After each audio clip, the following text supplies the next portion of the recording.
Hello everyone, welcome back to my YouTube channel. So आज के video में हम डिस्कस करेंगे सीएस प्रोफेशनल के बारे में कि इसमें कौन से सब्जेक्ट रहते हैं, कितने ग्रुप रहते हैं टोटल, क्या इसकी फीस है और ए टू जेड इसका क्या क्राइटेरिया रहता है इसके अंदर। तो वो सब हम डिस्कस करेंगे। वन बाय वन स्टार्ट करते हैं। सबसे पहले सब्जेक्ट से स्टार्ट करते हैं कि टोटल जो सीएस प्रोफेशनल में न्यू सिलेबस की मैं बात कर रही हूँ उसमें टोटल 2 ग्रुप्स रहते हैं। दो ग्रुप में टोटल मिला के 7 पेपर होते हैं। फर्स्ट ग्रुप में जो है 1 से लेके 4 तक पेपर रहते हैं और वो फोर्थ वाला जो पेपर है वो आपका इलेक्टिव रहता है, यानी ओपन बुक रहता है आपका। ठीक है, आपको कुछ ऑप्शंस मिलते हैं, उनमें से वो फोर्थ पेपर सिलेक्ट करना होता है और वो आप ओपन बुक यानी कि एग्जाम में बुक लेके आप जा सकते हो उसमें। और जो सेकंड ग्रुप है उसमें से 5th 6th and 7th paper होता है और 7th वाला जो है वो इलेक्टिव रहता है। सो टोटल 7 पेपर हो गए। इसकी बात हमने कर ली, 2 ग्रुप हो गए।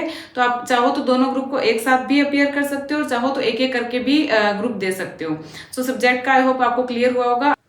तो अभी हम बात करते हैं फीस स्ट्रक्चर की कि सीएस प्रोफेशनल में अगर आपको रजिस्ट्रेशन करवाना है तो इसमें फीस स्ट्रक्चर मतलब आपको रजिस्ट्रेशन के टाइम कितनी फीस पे करनी रहती है।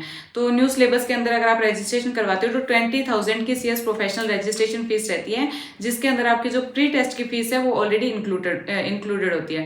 लाइक सीएस एग्जीक्यूटिव में हमने देखा था कि एक तो प्री टेस्ट रहता है और एक ओरिएंटेशन प्रोग्राम रहता है।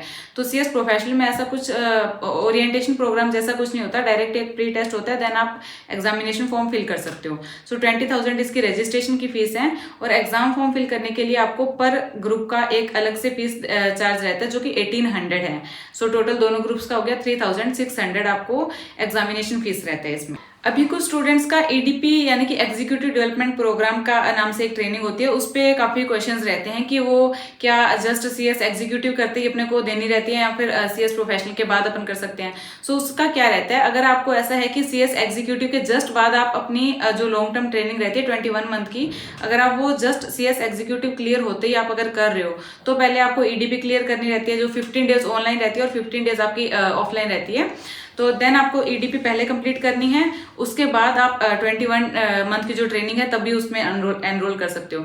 बट अगर आपको ऐसा है कि मुझे पहले सीएस प्रोफेशनल के सारे एग्जाम देने हैं देन मुझे 21 मंथ की ट्रेनिंग के लिए एनरोल करना है तो आप सीएस प्रोफेशनल के एग्जाम के बाद भी ईडीपी दे सकते हो। होप सो कि आपके जो ईडीपी के रिलेटेड डाउट है वो क्लियर हो गए होंगे। अभी हम ड्यू डेट की बात कर लेते हैं कि जिन स्टूडेंट्स का अभी Feb 25 को रिजल्ट आया तो क्या वो जून वाला अटेम्प्ट दे सकते हैं या नहीं दे सकते। तो आप जून वाला नहीं दे सकते, आपको दिसंबर में ही जाना पड़ेगा। अभी दिसंबर में अगर आपको बोथ ग्रुप एक साथ देने हैं प्रोफेशनल के तो उसके लिए आपकी ड्यू डेट क्या है रजिस्ट्रेशन की, तो 31 ऑफ मई आपकी रजिस्ट्रेशन की ड्यू डेट है अगर आपको बोथ ग्रुप दिसंबर में देने हैं तो। बट अगर आपको कोई भी एक ग्रुप के साथ दिसंबर में जाना है देन आप 31 ऑफ जुलाई से पहले पहले रजिस्ट्रेशन करवा लो, तो आप कोई भी एक ग्रुप के लिए आइदर फर्स्ट और सेकंड आप दिसंबर में अपीयर कर सकते हो। अभी एग्जामिनेशन फॉर्म पे बात कर लेते हैं कि अगर आप मतलब मई से पहले रजिस्ट्रेशन करवा लेते हो और जुलाई से पहले रजिस्ट्रेशन करवा लेते हो देन उनके एग्जामिनेशन फॉर्म्स कब ओपन होंगे दिसंबर के लिए। सो अगस्त लास्ट वीक से सितंबर लास्ट वीक तक एग्जामिनेशन फॉर्म्स ओपन रहते हैं, तो तब आप अपना एग्जामिनेशन फॉर्म फिल कर सकते हो और अकॉर्डिंगली आप दिसंबर में अपीयर कर सकते हो। सो ये था ड्यू डेट रजिस्ट्रेशन का एंड एग्जामिनेशन फॉर्म्स का। अभी सबसे इंपॉर्टेंट है क्लासेस की, आप क्लासेस ऑनलाइन ले ऑफलाइन ले, ये आप पे टोटली डिपेंड करता है कि आप ऑनलाइन के साथ जाओ या ऑफलाइन के साथ। बट मैं कुछ 1-2 क्लासेस सजेस्ट करना चाह रही हूँ। अगर आपको उनके डेमो लेक्चर्स आप उनके यूट्यूब पे अवेलेबल रहते हैं, आप जाके देख सकते हो। अगर आपको बढ़िया लगे तो आप वो क्लासेस ले सकते हो। लाइक येस एकेडमी हो गया, यूनिक एकेडमी या फिर जो वीजी स्टडी हब है विवेक सर के, तो ये कुछ क्लासेस हैं जो मैं सजेस्ट कर रही हूँ। तो ये आप अगर आपको बेटर लगे तो आप इनके साथ जा सकते हो। इसी के साथ मुझे लगता है कि अपन ने 1 बाय 1 सब पे डिस्कशन कर लिया। अभी एक लास्ट चीज और है जो ओपन बुक एग्जाम को लेके बच्चों का ये डाउट रहता है कि ओपन बुक होंगे तो इजी होंगे, तो इजी तो बिल्कुल नहीं रहते। ओपन बुक यानी कि आप बुक तो साथ में कैरी कर सकते हो बट उनका डिफिकल्टी लेवल उतना ही ज्यादा होता है। सो भी एक ये भी कंफ्यूजन रहता है कि जो हमें चॉइस मिली है उनमें से हम क्या रेफर करें, क्या कौन से जो इलेक्टिव सब्जेक्ट है कौन सा चूज करें। ये भी टोटली आप पे डिपेंड करता है आपका, जिसमें अगर कोई इंटरेस्ट है किसी सब्जेक्ट में स्पेसिफिक तो आप उसमें जाओ। अदरवाइज मैं जो मेरी रिकमेंडेशन के अकॉर्डिंग आपको बता रही हूँ तो वो आप जो 4th वाला इलेक्टिव पेपर है उसमें से आप जो CSR एंड सोशल गवर्नेंस वाला है वो चूज कर सकते हो, एंड जो 7th वाला इलेक्टिव है उसमें से आप लेबर लॉ एंड इंसॉल्वेंसी वाला है वो आप चूज कर सकते हो। ये जस्ट मैं आपको रिकमेंड कर रही हूँ, बाकी ये टोटली आप पे डिपेंड करता है आपको जो सूटेबल लगता है या फिर आपको जो ज्यादा जिसमें से पॉजिटिव पॉइंट नजर आते हैं, आपको लगता है कि ये ज्यादा स्कोरिंग है तो आप उसके साथ जाओ बिल्कुल। एक जो लॉन्ग टर्म ट्रेनिंग जो 21 मंथ की रहती है उसमें मैं कुछ ऐड करना चाहती हूँ कि बच्चों का ये डाउट रहता है कि हम जो सीएस प्रोफेशनल के साथ हम अपना ट्रेनिंग जो है स्टार्ट कर दें या फिर सीएस प्रोफेशनल के बाद करें।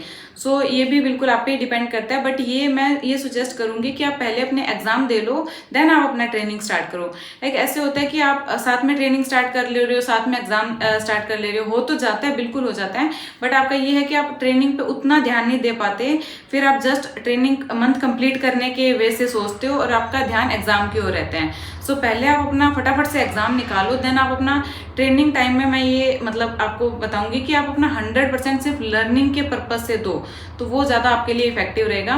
बट बिल्कुल आप जो अपना ट्रेनिंग है वो प्रोफेशनल के साथ भी कर सकते हो, प्रोफेशनल क्लियर करने के बाद भी कर सकते हो। सो ये था जो सारा प्रोफेशनल पे अपना डिस्कशन था A to Z। So hope so कि सारे पॉइंट क्लियर हुए होंगे। अगर किसी स्टूडेंट को फिर भी किसी टॉपिक पे डाउट है तो आप कमेंट सेक्शन में मुझे कमेंट कर सकते हो एंड पर्सनली DM भी कर सकते हो। So please do like share and subscribe. Thank you so much.